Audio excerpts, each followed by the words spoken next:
اقوام متحدہ نے، یونائٹڈ نیشن نے انسانیت کی ڈیفینیشن کی ہے. ملکوں کا جو قانون بنتا ہے نا، آئین بنتا ہے، ہمارے آئین کے اندر بھی یہ بات لکھی ہوئی ہے، پاکستان کے آئین میں بھی، اور وہ تمام ممالک جو یونائٹڈ نیشن سے وابستہ ہیں، جو یونائٹڈ نیشن کے ممبر ہیں، ان کے آئین کے اندر، کنسٹیٹیوشن کے اندر یہ بات موجود ہے کہ اس ملک کے اندر کوئی قانون انسانیت کے خلاف نہیں بنے گا. اس ملک کے اندر کوئی قانون انسانیت کے خلاف نہیں بنے گا. اور ساتھ ہی یہ لکھا ہوتا ہے کہ انسانیت کی وہ ڈیفینیشن معتبر ہوگی جو ڈیفینیشن یونائٹڈ نیشن کرے گا. انسانیت سے کیا مراد ہے؟ انسانیت سے مراد وہ انسانیت ہے جس کو اقوام متحدہ کہے کہ یہ انسانیت ہے، اس کے خلاف کوئی قانون نہیں بنے گا. لہذا شریعت کی جو حدود ہیں، قصاص کا حکم ہے، حدود ہیں کہ کوئی زنا کرے اس کو کوڑے ماریں، اس کو 100 کوڑے ماریں. یہ یونائٹڈ نیشن کی معقول بات ہے یا غیر معقول بات ہے؟ اب بعض اوقات کیا ہوتا ہے کہ ہم جب کسی کی بات سنتے ہیں، اس طرح کی باتیں، ہمیں یہ لگتا ہے کہ یار جب ہمیں یہ آزادی، عورتوں کو یہ محسوس ہوتا ہے کہ بھائی ہمیں آزادی دی جا رہی ہے کہ عورت کی مرضی کچھ بھی کرے، کہیں بھی جائے، جس طرح مرد جاب کر سکتا ہے عورت بھی جاب کر سکتی ہے، مرد جو کام کر سکتا ہے عورت بھی، عورت اور مرد شانہ بشانہ چلیں گے.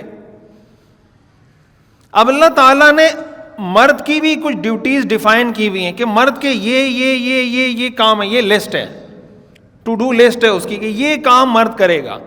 اسی طرح عورت کے لیے بھی ڈیوٹیز اللہ نے ڈیفائن کی ہوئی ہیں کہ یہ عورتوں کی ڈیوٹیز ہیں، یہ سارے کام عورتیں کریں گی. اب یہ ڈسٹریبیوشن ہے، کام تقسیم کیا ہوا ہے. جیسے ایک کمپنی میں، ایک کمپنی ہوتی ہے نا، اس میں کوئی ڈائریکٹر ہوتا ہے، کوئی مینیجر ہوتا ہے، کوئی HR کو دیکھ رہا ہوتا ہے، کوئی فائنانس دیکھ رہا ہوتا ہے، کوئی اکاؤنٹ دیکھ رہا ہوتا ہے. یہ ڈیوٹیز جو تقسیم ہوئی ہوتی ہیں، ان کا آپس میں کسی سے کوئی تقابل نہیں ہوتا، یہ ایک دوسرے کے دشمن نہیں ہوتے کہ فائنانس والا کہے اکاؤنٹ والا جو کام کر رہا ہے میں وہ کام کروں گا، HR والا کہے کہ جو مینیجر کام کر رہا ہے میں وہ کام کروں گا، مینیجر کہے کہ HR والا جو کام کر رہا ہے وہ میں کروں گا.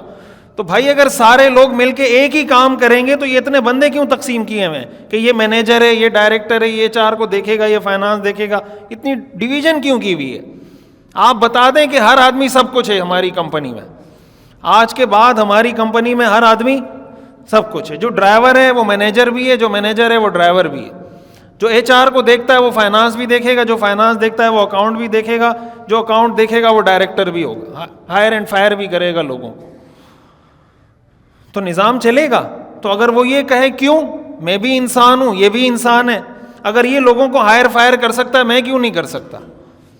کیا اس کی 4 آنکھیں، اس کے 4 کان ہیں، اس کی بھی 2 آنکھیں، میری بھی 2 آنکھیں، اس کے بھی 2 کان ہیں، میرے بھی 2 کان ہیں. آپ کہتے ہیں یہ لوگوں کو ہائر فائر کر سکتا ہے، میں کیوں نہیں کر سکتا؟ آج کے بعد میں یہ کام کروں گا کہ تم نے اس کمپنی میں کام کرنا ہے، تم نے کمپنی میں کام، تو کیا آپ الاؤ کریں گے اس کو؟ تو کہاں گئی آزادی؟ اس کا مطلب یہ ہوا کہ جو آدمی آپ کو 30,000 روپے تنخواہ دے رہا ہے، 50,000 روپے تنخواہ دے رہا ہے، 1 لاکھ روپے تنخواہ دے رہا ہے، وہ بھی آپ کو پابند کرتا ہے کہ آپ 9 بجے سے لے کر 5 بجے تک آئیں گے، 9 بجے سے 5 بجے تک آپ نے یہ کام کرنا ہے، اس کے علاوہ کوئی کام نہیں کرنا. سپوز آپ فرض کریں کہ جو آدمی کسی عورت کو 1 لاکھ روپے تنخواہ دے رہا ہے اور وہ عورت پہ پابندی لگا دے کہ میں تمہیں 1 لاکھ روپے تنخواہ دوں گا اس شرط پر کہ تم نے پردہ کر کے آنا ہے، وہ عورت پردہ کرے گی یا نہیں کرے گی؟ وہ حجاب کی پابند ہوگی یا نہیں ہوگی؟ اور اس کا حجاب کرنا، پردہ کرنا جسٹیفائڈ بھی ہوگا کہ بھائی اچھی بات ہے، جاب کر رہی ہے، کمپنی کے رول ریگولیشن ہے، پردہ کریں تو وہ پردہ کر رہی ہے. یہی حکم اگر اللہ دے رہا ہے کہ بھائی پردہ کرو تو یہ آزادی سلب ہو جاتی ہے. کمپنی حکم دے رہی ہے کہ آپ پردہ کرو تو 1 لاکھ روپے تنخواہ دیں گے تو یہ ٹھیک ہے، اور اگر اللہ حکم دے کہ پردہ کرو تو آزادی کیا ہو گئی؟ جو ایئر ہوسٹس ہے، کیا ایئر ہوسٹس کو اس بات کی اجازت ہے کہ وہ پردے کے ساتھ اپنی جاب کریں؟ بولیں، کسی ایئر ہوسٹس کو کوئی کمپنی اس بات کی اجازت دیتی ہے، کوئی ایئر لائن، کہ آپ کو اس بات کی اجازت ہے کہ آپ مکمل شرعی پردے کے اندر سروس کریں؟ اس کا مطلب یہ ہوا کہ ایئر ہوسٹس کو ایئر لائن نے پابند کیا ہے، اس کی آزادی کو سلب کیا ہے. اس کی آزادی کو کیا کیا ہے؟ سلب کیا ہے کہ اگر تم پردہ کرنا چاہو تب بھی پردہ نہیں کر سکتی. اگر تم پردہ کرنا چاہو تب بھی پردہ نہیں کر سکتی. تو آزادی سلب کی یا نہیں کی؟ تو اگر اللہ تعالیٰ نے فرمایا کہ پردہ کرو تو اس سے تو آزادی سلب ہو رہی ہے، لیکن ایئر لائن آپ کو کہہ رہی ہے کہ پردہ نہ کرو تو اس سے آزادی سلب نہیں ہو رہی. یہ بات سمجھ میں آ رہی ہے؟ یعنی ایک طرف سے تو ہم دیکھ رہے ہیں، وجہ اس کی کیا ہے؟ اس کی بنیادی وجہ کیا ہے؟ وجہ اس کی یہ ہے کہ ہمارے ہاں جو بیانیہ چلتا ہے، جو نیریٹو چلتا ہے، وہ بیانیہ چلتا ہے، وہ نیریٹو چلتا ہے جو ویسٹ کی طرف سے آتا ہے.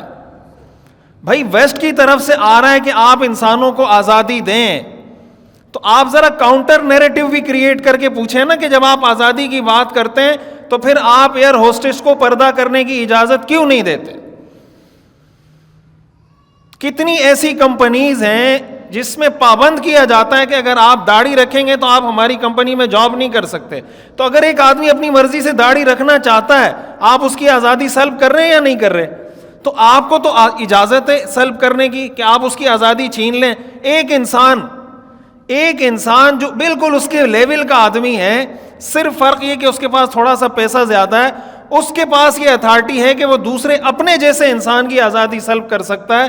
لیکن اللہ تعالیٰ اگر ہمیں کسی رول ریگولیشن کا پابند کرتا ہے تو ویسٹ ہمیں یہ پٹیاں پڑھاتا ہے کہ تمہاری آزادی سلب ہو گئی. دنیا کے اندر یہ جو کہا جاتا ہے نا جنگل کا قانون، جنگل کا قانون کیا ہوتا ہے؟ جس کی لاٹھی اس کی بھینس، یہ قانون ہوتا ہے نا. جنگل میں کوئی قانون نہیں ہوتا کہ آپ شیر کو کہیں کہ آپ نے ریڈ سگنل پہ رکنا ہے اور گرین سگنل پہ، یا آپ گدھے کو کہیں کہ ریڈ سگنل پہ آپ نے رکنا ہے اور گرین سگنل پہ چلنا ہے. یہ جنگل میں یہ قانون نہیں چلتا کہ وہاں پہ آپ سگنل لگا دیں، وہاں پہ قانون نہیں چلے گا. اگر کوئی گدھا پاکستان کا ہو اس کے لیے بھی یہی حکم ہے، کوئی گدھا امریکہ کا ہو اس کے لیے بھی یہی حکم ہے، یا کوئی گدھا انگلینڈ میں اس کے لیے بھی ایسا ہے یا نہیں؟ یا جو انگلینڈ میں گدھا ہے وہ گرین سگنل پہ رکتا ہے اور ریڈ پہ نہیں رکتا، یا ریڈ پہ رکتا ہے اور گرین پہ نہیں رکتا. گدھا جہاں بھی ہے وہ گدھا ہی ہے، شیر جہاں بھی ہے وہ شیر ہی ہے. اس کا مطلب یہ ہوا کہ ہم جب دنیا میں زندگی گزارتے ہیں، ہم بہت سی پابندیوں میں زندگی گزارتے ہیں. اس زندگی کو جس کو ہم کہہ رہے ہوتے ہیں کہ ہم بہت آزاد ہیں، وہ بھی بہت پابندیوں میں ہوتی ہے. بہت سی پابندیاں ہماری خاندانی ہوتی ہیں کہ ہم جس خاندان سے تعلق رکھتے ہیں اس خاندان میں ہونے کی وجہ سے ہم بہت سارے کام نہیں کر سکتے، یا بہت سارے کام کرنے پہ ہم مجبور ہوتے ہیں اس لیے کہ ہمارا اس کمیونٹی سے، اس برادری سے، اس خاندان سے تعلق ہوتا ہے. تو سب سے اہم بات جو سمجھنے کی ہے کہ اللہ تعالیٰ نے، اچھا دوسری بات کہ یہ سارے جو قوانین بنائے جاتے ہیں انسانوں کے بنائے ہوئے قوانین ہیں.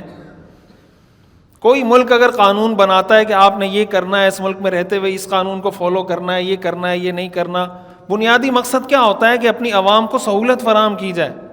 بھائی یہ سگنل اگر لگے ہوئے تو اسی لیے لگے ہوئے کہ لوگوں کو کیا ہو، سہولت ہو، ٹریفک جیم نہ ہو، لوگوں کو مسائل نہ ہو، ایکسیڈنٹ نہ ہو. سگنل پہ رکیں گے تو طریقے سے گاڑیاں چلیں گی سڑک پہ، یہی مقصد ہے نا.